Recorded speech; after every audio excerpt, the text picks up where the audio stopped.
Balik lagi di YouTube channel Clinomic bareng gue Denia. Clinomic adalah sebuah social media platform yang banyak ngebahas topik seputar hidup lestari dan cuan lestari. Nah, di video kali ini aku mau update, mau cerita soal progress gardening design workshop bareng Kebun Kumara yang kita kerjain untuk membangun sebuah edible garden di Mini Responsible House, rumah yang tempat aku tinggal sekarang. Di video sebelumnya kan aku udah pernah cerita nih kalau kita mau kolaborasi sama Kebun Kumara untuk mendesain kebun pangan di Mini Responsible House di lahan yang sebenarnya lumayan sempit ini dan terbatas. Gimana caranya itu bisa dimaksimalin untuk membuat si kebun pangan tersebut.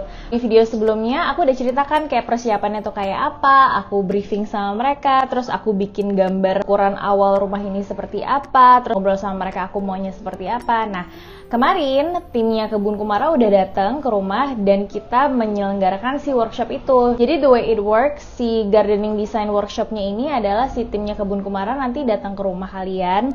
Terus kita akan spend kayak 3, 4, sampai 5 jam gitu bareng mereka. Pertama kita dikasih penjelasan dulu nih sama mereka. Jadi kayak kita dikasih materi tentang apa itu basic berkebun, apa yang penting kayak udara, matahari, tanah dan sebagainya.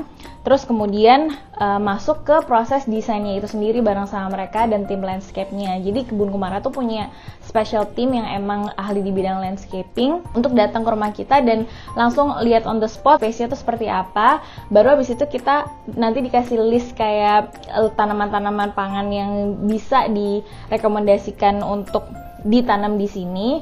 Terus ya udah kita susun tuh semua bareng sama mereka, kayak kita maunya kayak gimana, yang kebayangan kita kayak gimana, habit kita di rumah tuh seperti apa, sehingga kita punya satu desain yang komprehensif gitu bareng si timnya Kebun Kumara ini. Nah, proses desainnya udah kita selesaiin kemarin dan aku pengen cerita, kasih lihat gimana prosesnya ke kalian. Yuk. Setelah janjian dengan tim Kebun Kumara, mereka datang ke rumah kami untuk mengisi workshopnya. Agenda pertama, perkenalan dulu dengan tim Kebun Kumara, terus ngebahas rundown topik yang akan dibahas hari itu. Durasi workshop ini lumayan lama ya, bisa 3-4 jam, tapi acaranya pack banget. Di sesi pertama, kita dikasih pengenalan mengenai basic berkebun. Kayak permaculture one-on-one gitu deh. Kami diajarkan teknik observasi dan prinsip-prinsip dasar yang harus diterapkan kalau mau berkebun di rumah. Karena acaranya di rumah, papa mamaku, anak-anakku semuanya bisa ikutan acara ini. Sesi berikutnya mulai masuk ke tahap mendesain. Di sesi ini kita mulai ngebahas jenis-jenis tanaman apa aja yang kita mau tanam di rumah. Kita juga sambil banyak nanya nih, kira-kira tanaman yang emang bisa ditanam di sekitar rumah kita itu apa aja sih? Dan jenis-jenis tanaman apa yang mudah untuk ditanam di sekitar rumah, plus gimana cara ngerawatnya. Di sini kita beneran kupas apa yang kita butuhkan dan apa yang kita mau. Kita juga mulai mengira-ngira di mana lokasi tempat-tempat yang akan dijadikan area mengompos, terus area pembibitan, dan area penanamannya. Selanjutnya baru deh kita keliling untuk melihat area sekitaran rumah sekaligus mengukur ulang. Oh ya, timnya Kebun Kumara ini memang lulusan teknik arsitektur landscape, so they know exactly what they're doing. Terus mereka punya daftar katalog tanaman pangan yang banyak banget dan mereka bisa go through satu-satu sama kita kira-kira tanaman apa aja nih yang bisa kita tanam di sekitaran rumah. Untuk di Mini Responsible House, edible garden-nya akan difokuskan di area ini. Tahap berikutnya, tim Kebun Kumara akan langsung mendesain dan membuat gambar kerjanya.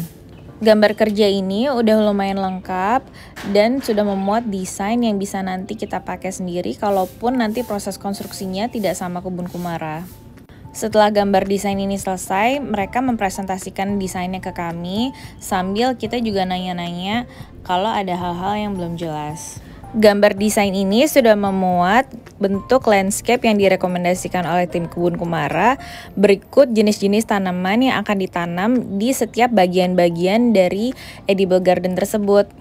Susunan jenis tanamannya pun juga sudah disesuaikan dengan daftar tanaman yang tadi kita request di awal. Di akhir sesi, gambar desain ini diberikan ke kita untuk kita gunakan lebih lanjut. Kita bisa minta tolong Kebun Kumara untuk mengerjakan konstruksinya, atau kita bisa menggunakan gambar desain ini untuk engage kontraktor sendiri untuk mendevelop si kebun pangan tersebut. Hai, jadi aku kan udah dapat details gambar desainnya dari mereka nih, kayak gini, yang kita kerjain bareng-bareng kemarin. Yang masih aku tunggu dari mereka setelah ini adalah RAB, jadi kayak rancangan anggaran biaya desain keseluruhan pekerjaan ini kalau misalnya nanti kita akan mengerjakan konstruksinya bareng Kebun Kumara. Katanya sih bakal dikasih sekitar 1 minggu kemudian lah. Nah, sebenarnya sambil nunggu proses si RAB-nya itu, kan desainnya Kebun Kumara ini, gambar desainnya mereka udah sangat detail ya. Jadi rencananya tuh si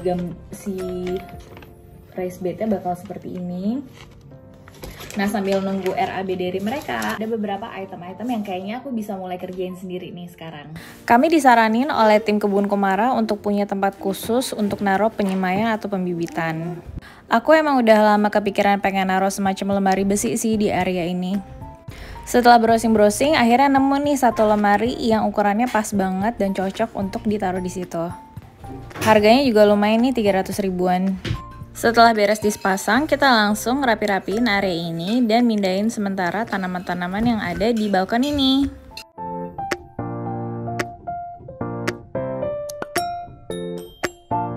Oke, udah jadi lemarinya, udah rapi. Ini sementara aku taruh tanaman-tanaman dulu, tapi ini nanti sebenarnya buat jadi tempat penyemaian benih bibit-bibit. Karena di sini nanti mau dibikinin sistem raised bed sama tim Kebun Kumara. Sini nanti mesti agak dibenerin gitu, dibikin sistem yang pokoknya nggak basah si besi-besinya ini supaya nggak karatan. Aku juga belum tahu sih bentuknya nanti kayak apa, mereka lagi desainin lebih lanjut. Jadi nanti update-nya ditunggu ya. Nah, nanti yang di bagian ini kalau kata tim Kebun Kumara di sini tuh bisa buat nanam-nanam jahe-jahean, pokoknya tanaman rimpang gitu. Salah satu yang direkomendasikan untuk ditanam di area ini adalah tanaman kelor. Jadi katanya si tanaman kelor ini tuh bisa kayak naik ke atas gitu deh, terus jadi kita bisa panennya sambil di lantai 2 gitu. Excited sih, mudah-mudahan berhasil ya, so we'll see about it. Nah, nanti untuk di bagian ini kayaknya sih nggak akan diapa-apain, tapi cuman di rearrange aja pot-potnya plus nambah beberapa tanaman supaya nambah warna aja sih di sini. Mungkin kita gonna add some kayak bunga-bungaan atau tanaman lain yang untuk nambahin warna karena di sini sekarang kan hijau-hijau semua. Nah, area yang sebenarnya banyak bakal dibongkar tuh adalah area sini gitu, karena which is ini sebenarnya area papa mamaku sih, bukan mini small house, tapi sekalian jadi kita bakal nambahin kayak raised bed gitu di sini dari ujung sampai sini untuk bikin full tanaman pangan di area ini gitu. Ini area bekas bongkar-bongkaran mamaku bakal dirapiin dan kita bakal bikin kayak semacam rak-rak atau tempat-tempat untuk organize barang-barang di sini karena sekarang masih berantakan banget.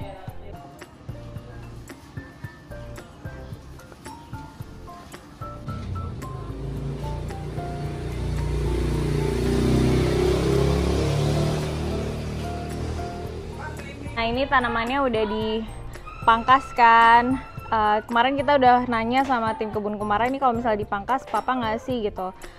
Mereka bilang nggak apa-apa karena memang kita butuh mataharinya di sini. Terus itu juga kalau misalnya pohonnya dipangkas bakal tumbuh lagi karena akarnya udah gede gitu. Nah, kita bakal bongkar sih di sini. Terakhir yang di sini katanya bisa ditaruh tanaman cendol yang merambat sampai ke atas.